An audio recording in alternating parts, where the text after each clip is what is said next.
اللهم محمد في جميع أفعاله ومحمد اللهم صل عليه مع صحبه وآله صلاة تكون لك رضاء ولحقه أداء.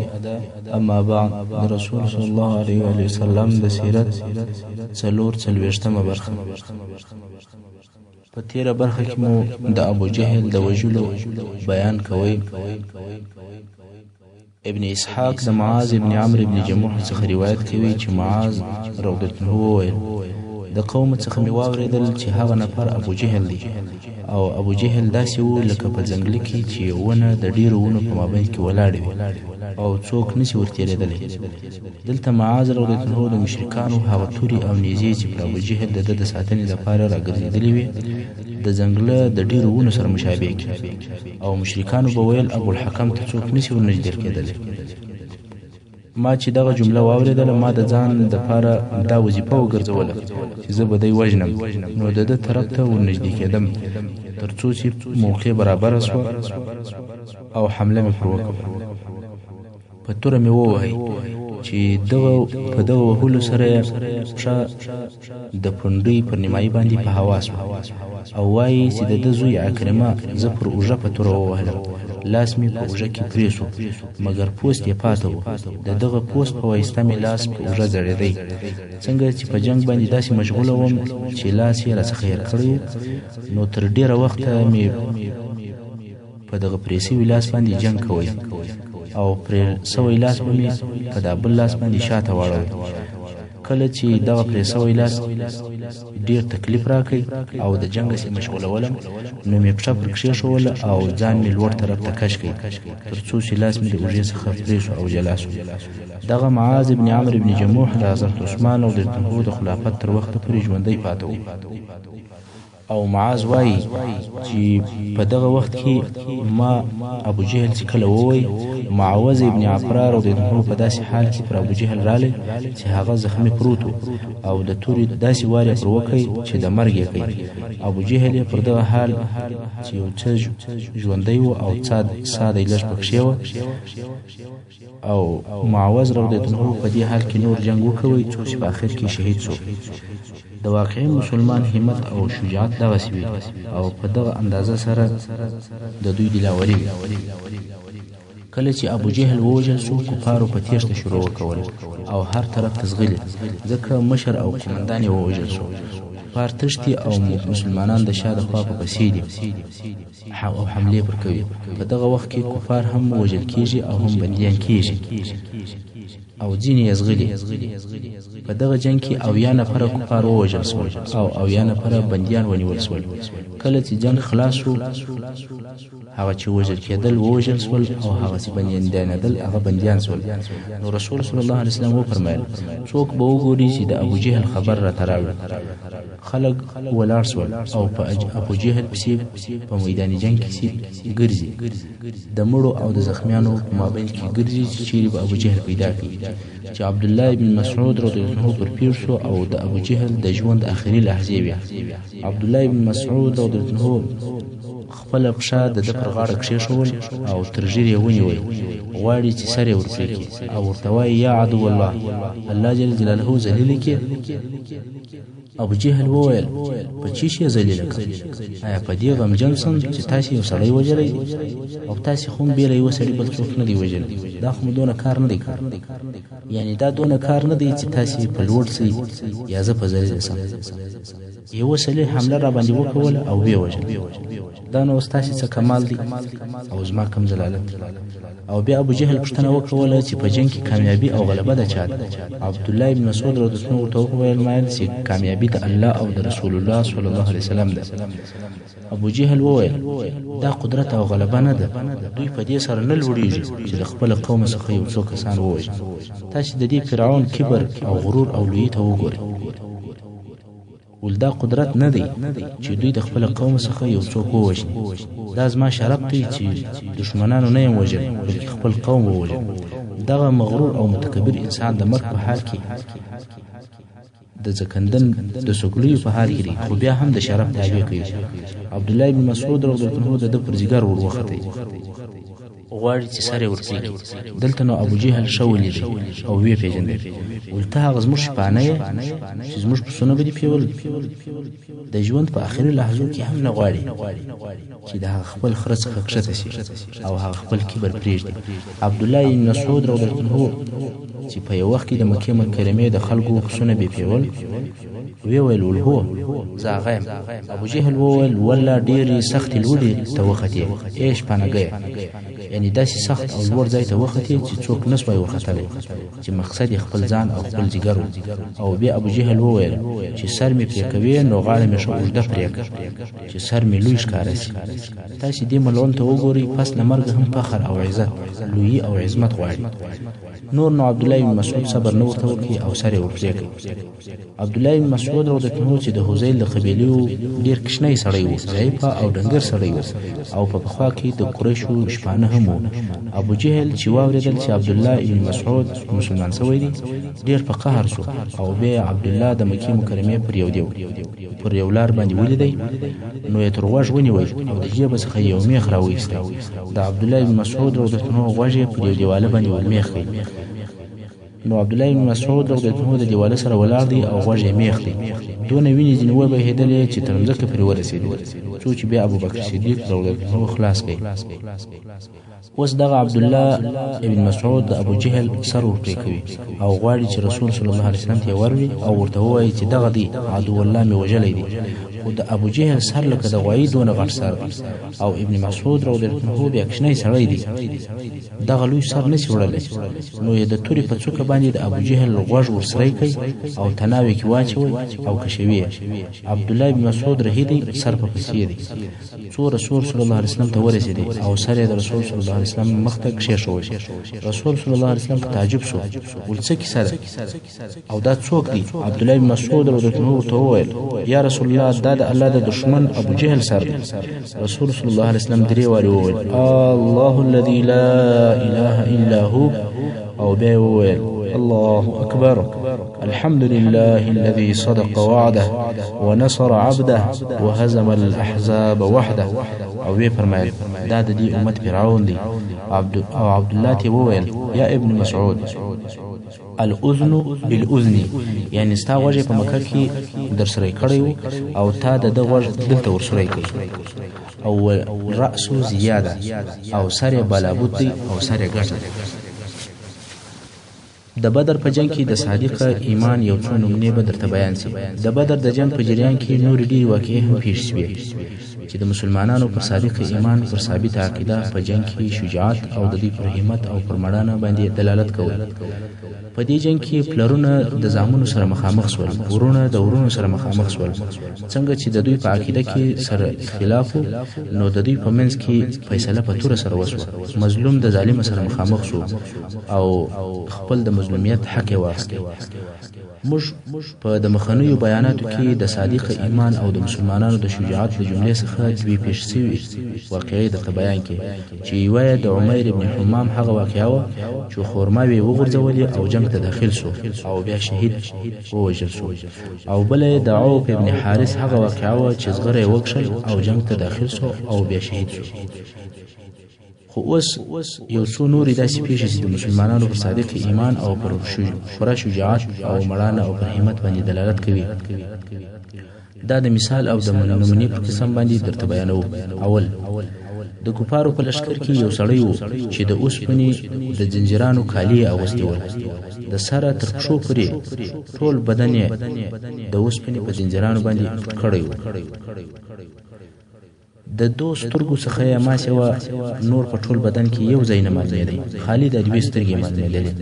او په جنګ یې شروع وکوله، پر هر طرف باندې حملې او وارونه کوي، چپه او راسته طرف ته وهل کوي، مسلمانان زخمیانوي. خو د ده د حملو په جواب کې مسلمانان پر ده باندې وارونه کوي او دی په توره او په نیزه او د غشو په وارو باندې ولي، مګر ده د اوسپنې د زنجیرانو کالي اغوستي دي، هیڅ شی اثر نه کوي. مسلمانان د ده د وهلو څخه عاجز شول، څه په وکړي، پر ده هیڅ واری تاثیر نه کوي. او دغه کافر ډیر مسلمانان یې زخمی کړل.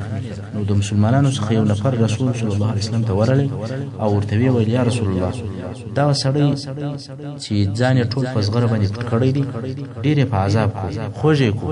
رسول صلی الله علیه وسلم و زبیر ابن عوام رضی الله عنه ورجا کړ ول یا زبیر چې دا د رسول صلی الله علیه وسلم د عمه زوی دی ډیر قوي او جنگي پهلوان دی. رسول صلی الله علیه وسلم امر ورته وکړي چې دغه سړی یو چاره وکړي د وهلو لار ورته پیدا کړ. مسلمانان د هرې اسلحې وارونه پر کوي او هغه پر مشلي تاثیر نه پر کوي. نو خبره دا نه ده چې څوک واره نشي پر کولی وارونه هم پر کیږي فایده نه کوي ځکه دی سر تر پایه په اوسپنه باندې پوښلی دی. زبیر رضی الله عنه وایي چې زه ورغلم شاوخوا پر وګرځېدم ګورم چې په دغه اوسپنه کې یو ځای سوری وي یا به د بدن یو حصه لڅه وي او پر هغه ځای به وار وکړو خو هر څه چې پر وګرځېدم بې له سترګو یې بل ځای نه معلومېږي. اوس په حیرت کې یم چې څنګه یې ووژنم. وایي بیا ښه پر وګرځېدم چپه او راسته طرف ته خو مسلمانان دی د هره طرفه وهي او هیڅوک نشي کولی چې دی زخمی کی یا یې مړ کی. زبیر رضی الله عنه وایي نو د مخ د طرفه ورته ودرېدم او نیزه مې ښه ورته برابره کړه ښه نښان مې پرې ونیوی او د ده پر سترګه مې د نیزې واره وکړه. نیزه هم برابره ورله او د ده پر سترګه وموښتل او تر څټ یې ووتل. دغه کافر په دغه واري باندې ووژل شو او الله جل جلاله مسلمانان د دې شر څخه خلاص کړل. په جنگ کې داسې نشان وشتل او دونه دقت چې د جنگ په حالت کې دي د نیزې په وشتلو کې سترګه هم نه ځینې خطا کېږي. دا لوی هنر دی او د رسول صلی الله علیه وسلم د اصحاب کرامو جنگي قدرت په دغه اندازه سره و. دویمه واقعه خداته رضی الله عنه په دغه جنگ کې پر سترګه باندې زخمی شو. توره یې پر مخ باندې وموښتله مخ یې څیرې شو او سترګه یې لاندې پر باړخو باندې ولوېدل. سترګه یې په رګو باندې زړېږي او وینې ځینې بهېږي. نو د جنگ د میدان څخه ووتی ځکه نور یې جنگ نسوی کولی. ځینو انصارو ورته وویل راسه چې سترګه دې در پرېږدو. ده وویل یا تر څو چې رسول صلی الله علیه وسلم ته نه یم ورغلی کار نه پلرم چې هغه څه راته وایي. نو رسول صلی الله علیه وسلم ته پر دغه حال چې سترګه په زړېږي ورغلی. دلته نو د رسول صلی الله علیه وسلم پر لاس باندې الهي معجزه ښکاره سوه. رسول صلی الله علیه وسلم ورته وفرمایل یا قداته راسه. قداته رضی الله عنه د رسول صلی الله علیه وسلم مخ ته کښېنستی. رسول صلی الله علیه وسلم یې سترګه ورپورته کړه هغه خپل غالب کې کښېښوله او بیا یې خپل مبارک لاس پر تېر کړ. قداته رضی الله عنه وایي والله زه نه پوهېږم چې کومه سترګه مې زخمي سوې ده. سترګه مې داسې جوړه شوه لکه اول چې ول. دا هم د رسول صلی الله علیه وسلم د نورو معجزو ترڅنګ یو بله معجزه وه چې د بدر په ورځ باندې ښکاره شوه. دریم د بدر په ورځ جنگ او معرکه شروع ده چې عکاشه ابن محسن الاسدي رضی الله عنه د ده توره په جنگ کې ماته شوه. اوس نو جنگ په چی شو کې نو رسول صلی الله علیه وسلم ته ورغلی ول یا رسول الله هغه زما توره ماته شوه او اوس توره نه لرم. نو رسول صلی الله علیه وسلم په دې وخت کې یو لرګی په لاس کې و ول یا عکاشه په دغه باندې جنگ وکړي. کله چې عکاشه رضی الله عنه د رسول صلی الله علیه وسلم د لاس څخه دغه لرګی راواخیستی او په خپل لاس کې وښوروی د ده په لاس کې یو اوږده پنډه او قوي سپینه او ځلانده توره شوه. په دغه توره د جنگ تر اخره او د مسلمانانو تر نصرته پورې جنگ وکړو. پر دغه توره یې د العون نوم کښېښود یعنې مرسته او کومک. عکاشه رضی الله عنه به دغه توره همیشه او هر جنگ ته ورسره وړل او جنگ به یې پکوی تر څو چې د ابوبکر صدیق رضی الله عنه په خلافت کې او د ردت په جنګو کې دی شهید شو. نو دغه توره هم د نبوت د معجزو څخه یو معجزه وه. څلورم رسول صلی الله علیه وسلم خپل اصحابو ته وویل که څوک د ابوالبختري ابن هشام سره مخامخ شو نه دی وژني ځکه ابوالبختري هغه څوک و چې په مکه مکرمه کې رسول صلی الله علیه وسلم ته هیڅ آزار نه ورسولی او رسول صلی الله علیه وسلم د ده څخه داسې کار نه و لیدلی چې د ده صلی الله علیه وسلم دې ناخوښه وي. او ابوالبختري د هغو خلکو څخه و چې د قریشو د مقاطعې یا د بندیز د ماتېدلو سبب وګرځېدی.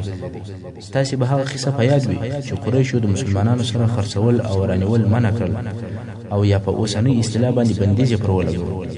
د هغې عهدنامې په ماتولو کې دغه ابوالبختري حصه اخیستې وه. نو دا د رسول صلی الله علیه وسلم وفا وه چې د هغه وخت د نیکۍ بدله اوس ورکړي، او هغه مرسته چې ابوالبختري د مسلمانانو سره کړې وه هغه یو مړانه وه. نو رسول صلی الله علیه وسلم د میړه سره مړانه کوله. د تیر وختو نیکۍ په دغه مشغوله او سرګردانه ورځ باندې په یاد وي او غواړي چې د هغو بدله ورکړي. او رسول صلی الله علیه وسلم دا هم وفرمایل زه پوهیږم چې د بني هاشم کم خلک چې جنگ ته راغلي دي دوی په ناخوشي سره دغه جنگ ته راوستل سوي دي. دوی زموږ سره د جنگ کولو هیڅ شوق او ضرورت نه درلودی. نو که څوک په جنگ کې د بني هاشم سره مخامخ سي نه دی وژني، او که څوک د عباس ابن عبدالمطلب سره مخامخ سي نه دی وژني، ځکه هغه په زور راوستل سوی دی. هلته یو صحابي و چې نوم یې ابو حذیفه و. دغه ابو حذیفه د هغه عتبه زوی و او د هغه شیبه وراره و او د هغه ولید ورور و چې د جنگ په شروع کې په مبارزه کې ووژل شو. ابو حذیفه رضی الله عنه چې په خواله مسلمان شوی او هجرت یې کړی، اوس په بدر کې د مسلمانانو ملګری دی. کله چې د رسول صلی الله علیه وسلم دغه امر دته ورسېدی چې عباس مه وژني، د یو سخت خبره وکوله. که څه هم دغه خبره د ده تر خولې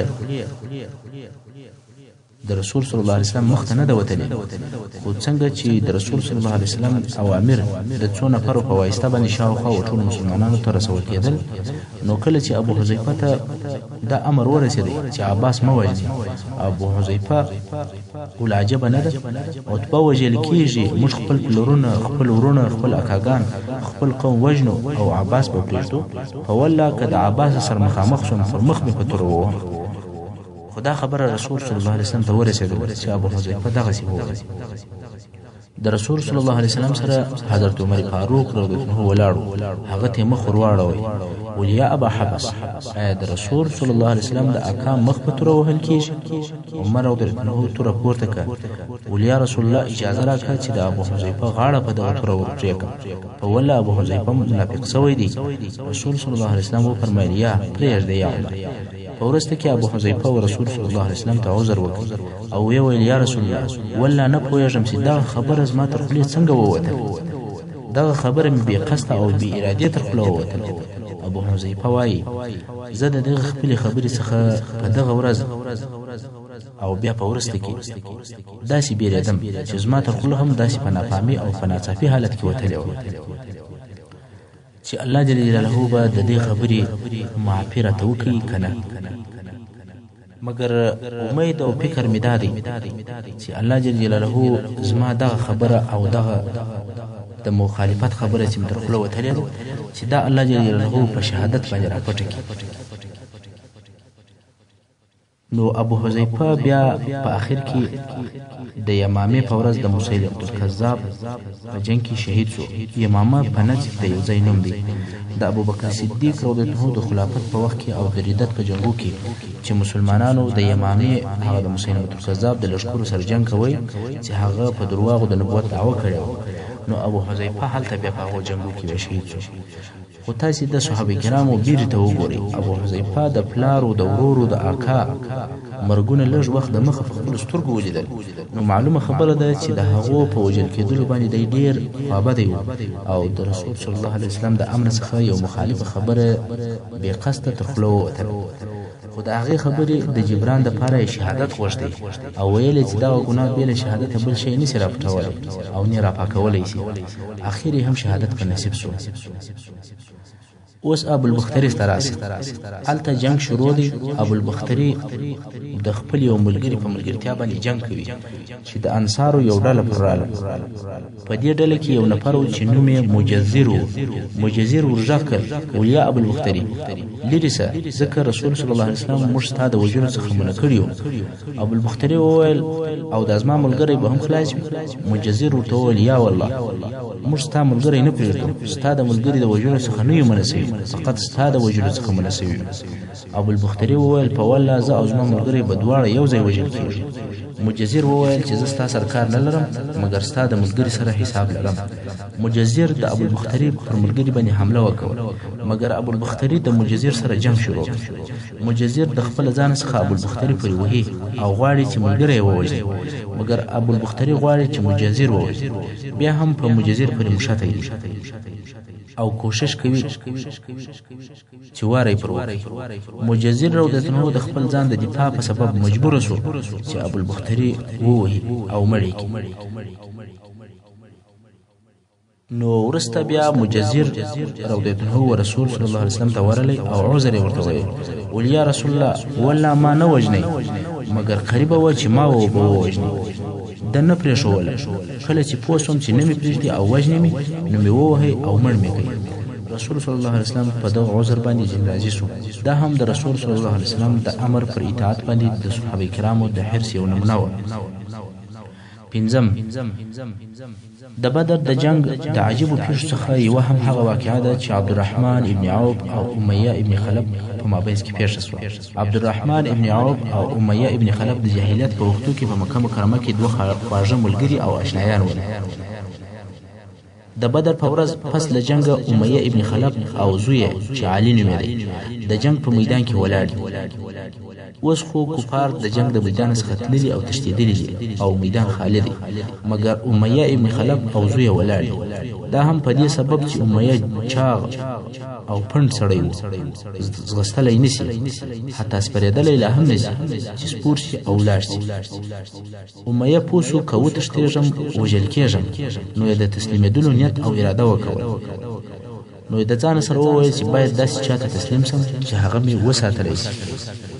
په دغه وخت کې عبدالرحمن ابن عوف رضی الله عنه د جنگ په میدان کې د کفارو پاته شیان یا غنیمتونه ټولوي او هغه منطقې ته ورنږدې شو چې امیه او زوی یې ولاړ وو.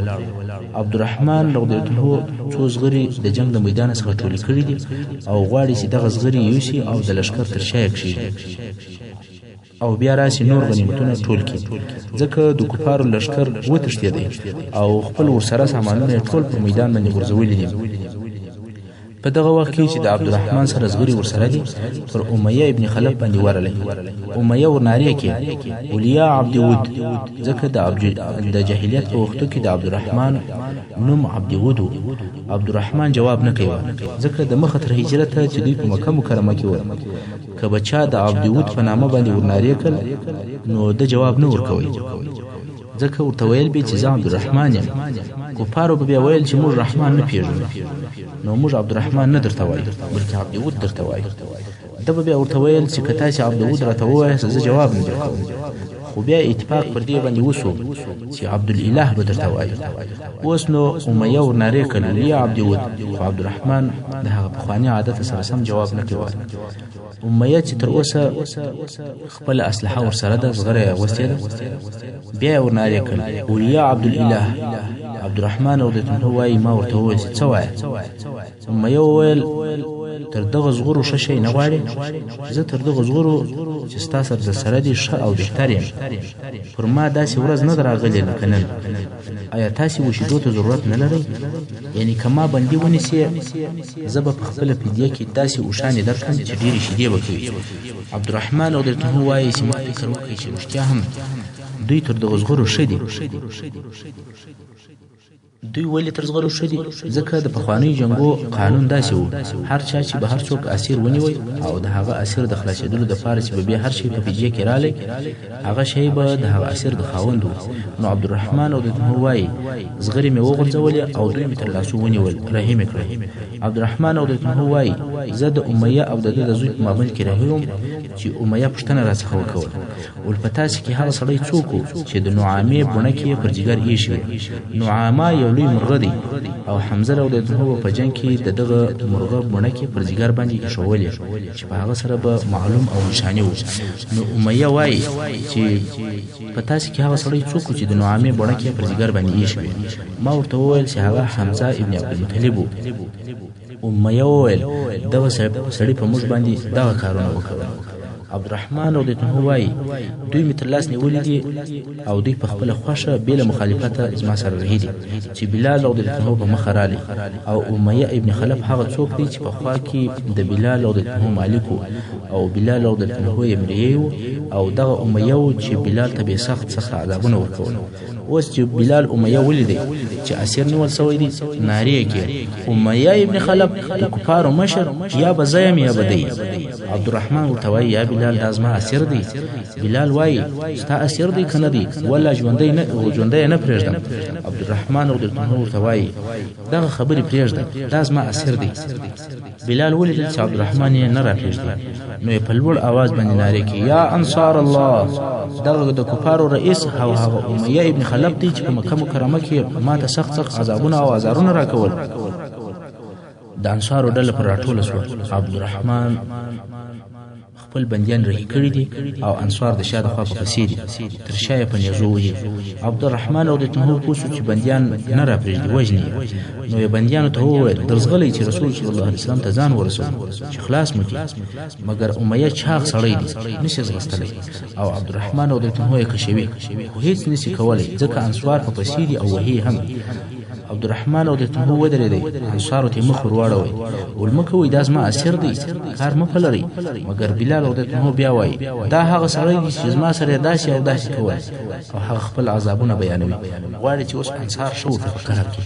انصار هم د بلال رضی الله عنه پر طرف دي او وایي دا سړی نه بندي کېږي دی باید ووژل سي. عبدالرحمن رضی الله عنه وایي یو سړي د شا د طرفه د امیه زوی پر پښه باندې په توره ووهی او هغه ځوار سو او ولوېدی. امیه دونه لو چغه وکوله چې ما په خپل ژوند باندې دونه لو چغه نه ده اورېدلې. خو ما ورته وویل چې ته پر هغه باندې مه ژاړه خپل ځان خلاص کړه. ویل لا زه ستا دپاره هېڅ نسم کولی. اوس عبدالرحمن پوه شو چې دوی د امیه د وژلو قصد کړی دی او نه یې راپرېږدي نو یې وویل یا امیه اوږد پر مځکه پرېوځه. هغه هم پرېوتی. عبدالرحمن رضی الله عنه سربیره پر پرېوتی غواړي چې په دغه طریقه سره یې د تورو او د نیزو د وهلو څخه وساتي او بیا هم دغه وایي دا زما اسیر دی کار مه پلرئ. او بلال رضی الله عنه بیا ولاړ دی نارې وهي مړ یې کړئ مړ یې کړئ حتی تر ده لاندې چې تر ده لاندې پروت دی هم یې مه پرېږدئ. انصار یو د دې خوا توره ور اوږده کړي او بل د ها خوا نیزه ورته راچیخ کړي خو بلال رضی الله عنه وایي چې د لاندې خوا یې هم مه پرېږدي. عبدالرحمن رضی الله عنه سربیره په پروت دی خو د لاندې خوا یې مه پرېږدي. خو په دې وارو کې چې د انصار وارونه پر کوي د عبدالرحمن رضی الله عنه پښې ته هم یو وار ورسېدی او د هغه پښه زخمي شوه. خو په اخر کې امیه ابن خلف په دغه وهلو کې مړ کړي. دا هغه د اسلام او د مسلمانانو دشمن امیه ابن خلف و چې بلال رضی الله عنه ته قسم قسم عذابونه او رنګارنګ زحمتونه ورکړي ول او مرګ یې په دغه ډول سره چې د هره طرفه تورې په ننوتلې او نیزې په ننوتلې. اوس نو عبدالرحمن رضی الله عنه د امیه تر مرګ وروسته ولاړ شو او وی ویل الله جل جلاله دې بلال ته عفو وکړي. زغرې هم راڅخه ولاړې او بندي مې هم ووژل شو ځکه هغه زغرې چې ده ټولې کړې وې هغه د ده وې هغه یې د بندي په سبب پرېښولې او بندي یې بلال رضی الله عنه ورمړ کړي. نو ځکه بیا وویل غفر الله لبلال راحت علی ادرعي وراح علی الاسیر. دا د هغه سرکشه او د اسلام د دشمن امیه ابن خلف اخرنی حالت دی. محترم اوریدونکو څنګه چې وخت پای ته رسیږي زموږ پاته برخه د سیرت په راتلونکو حصو کې واورئ.